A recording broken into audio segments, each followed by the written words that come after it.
টিয়কত মুকলি হ'ল অত্যাধুনিক পদ্ধতিৰে নিৰ্মিত প্ৰথমটো চিনেমা হল চটু মহাৰাজ। ফ্লিক্স এণ্ড ফানৰ মুৰব্বী বৰ্ষা গগৈ আৰু তেওঁৰ স্বামী ডাঃ প্ৰাঞ্জল কুমাৰ চুতীয়াৰ তত্বাৱধানত মুকলি কৰা হয় এই হলটো। টিয়কৰ বলমা কানুপুখুৰী অঞ্চলত আজি মুকলি কৰা হয় চটু মহাৰাজ নামৰ এই চিনেমা হলটো।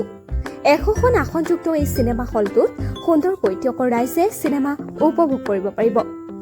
চিনেমা হলটো আজি আনুষ্ঠানিকভাৱে মুকলি কৰে যোৰহাট জিলাৰ আয়ুক্ত জয় শিৱানীয়ে। চিনেমা হলটোৰ লগতে ৰাইজৰ সুবিধা হোৱাকৈ কেফে এণ্ড ৰেষ্টুৰেণ্টৰ ব্যৱস্থা কৰিছে স্বত্বাধিকাৰীয়ে।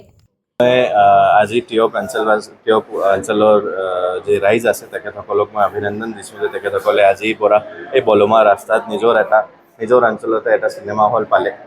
মই ফ্লিক্স এণ্ড ফান চিনেমা হলৰ স্বত্বাধিকাৰসকলক অভিনন্দন দিছোঁ যে তেওঁলোকে এটা ইনিচিয়েটিভ লাষ্ট 1.5 বছৰৰ পৰা তেওঁলোকে কাম কৰি আছিলে। আমাৰ তাতেও লাইচেঞ্চৰ কাৰণে এপ্লাই কৰিছিলে আৰু গোটেই প্ৰক্ৰিয়াটো সমাপ্ত হৈছে আৰু আজিৰ পৰাহে চিনেমা হল শুভাৰম্ভ কৰা হ'ল। আগতে টিয়কবাসী ৰাইজৰ কাৰণে চিনেমা হল ওচৰত নাছিলে। এইটো কোনোবা চিনেমা চাব লাগিলে তেওঁলোকে আইদাৰ যোৰহাট যাব লাগিছিলে নহ'লে শিৱসাগৰ ফালে যাব লাগিছিলে। মিনিমাম নহ'লেও 20-25 কিলোমিটাৰ দূৰত যাব লাগিছিলে যাতে চিনেমা এটা উপভোগ কৰিব পাৰে। এতিয়াৰ পৰা এটা নিজৰ অঞ্চলতে এটা চিনেমা হল পালে। মই সকলোকে শুভেচ্ছা দিছোঁ আৰু আশা কৰিছোঁ যে পিছফুলি সেই চিনেমা হলটো চলি থাকিব আৰু এই চিনেমা হলৰ লগত কানেক্টেড ফাৰ্ডাৰ ডেভেলপমেণ্টছো সেই অঞ্চলত হ'ব। যেনেকৈ আমি চব জানো যে বলমাত আমাৰ এই ৰাস্তাতে CDC অফিচো হৈছে। তো আল্টিমেটলি সেই অঞ্চলৰ ডেভেলপমেণ্ট এতিয়াৰ পৰা আৰু ফাৰ্ডাৰ আগবাঢ়িব। হয়, আজিৰ পৰা আমাৰ টিয়কবাসীৰ কাৰণে এটা সুখবৰ বুলি ক'ব লাগিব। আমি আজিৰ পৰা আমাৰ টিয়কবাসীৰ কাৰণে আমাৰ চিত্ৰগৃহটো মুকলি কৰি দিছোঁ। এতিয়াৰ পৰা আৰু সকলোৱে ইয়াত নিজৰ মন পচন্দৰ যি চলচ্চিত্ৰ সেয়া তেওঁলোকে দৰ্শন কৰিবলৈ পাব। এই চলচ্চিত্ৰৰ একচুৱেলি এই চিনেমাগৃহটোৰ নাম আমি ফ্লিক্স এণ্ড ফান দিছোঁ আৰু ই এটা যিহেতু ফ্ৰেঞ্চাইজি আৰু ফ্ৰেঞ্চাইজিটোৰ নাম হৈছে চটু মহাৰাজ।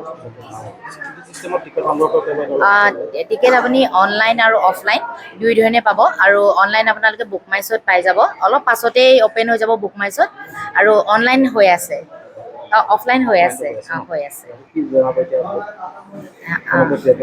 টিয়কবাসী ৰাইজক ইয়াকে জনাইছোঁ যে তেওঁলোকৰ এই সপোন যিটো তেওঁলোকে বহুদিনৰ পৰাই ইচ্ছা কৰি আছিলে যে মনোৰঞ্জনৰ কাৰণে কিবা এটা হওক। একচুৱেলি টিয়কত মনোৰঞ্জনৰ একোৱেই নাই আৰু আমি নিজে টিয়কবাসী, গতিকে সেয়া অনুভৱ কৰোঁ আৰু এতিয়া তেওঁলোকে মনোৰঞ্জনৰ এটা সৰুকৈ হ'লেও আমি দিব পাৰিছোঁ কিবা এটি আৰু আমি আশা কৰিছোঁ যাতে তেওঁলোক আহে, ইয়াত চাই তেওঁলোকৰ কণ্টেক্ট নিজৰ অৱসৰৰ সময় ইয়াত পূৰ্ণ কৰে। ইয়াতে ৰেষ্টুৰেণ্টো আছে, কেফেও আছে, ল'ৰা ছোৱালীবিলাকেও ভাল পাব, তেওঁলোকৰ এটা অৱসৰৰ সময় পাৰ কৰিব পাৰিব। আমি তেওঁলোকক লৈ আৰু আমাৰ নিজৰ সপোনক লৈ খুবেই আশাবাদী।